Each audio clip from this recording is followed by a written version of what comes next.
Mayor June. Umpisa pa kami ni Dave Cabrera.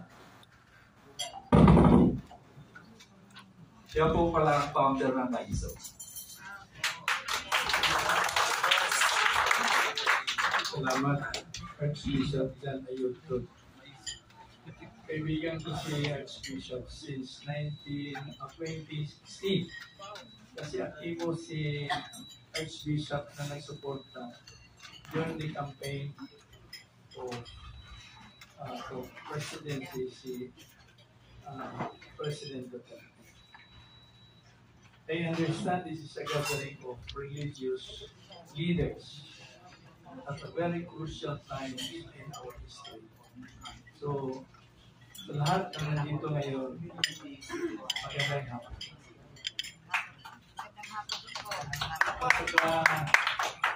Salamat din ako na nabigyan kami pagkakataon na makipag-usap sa inyo.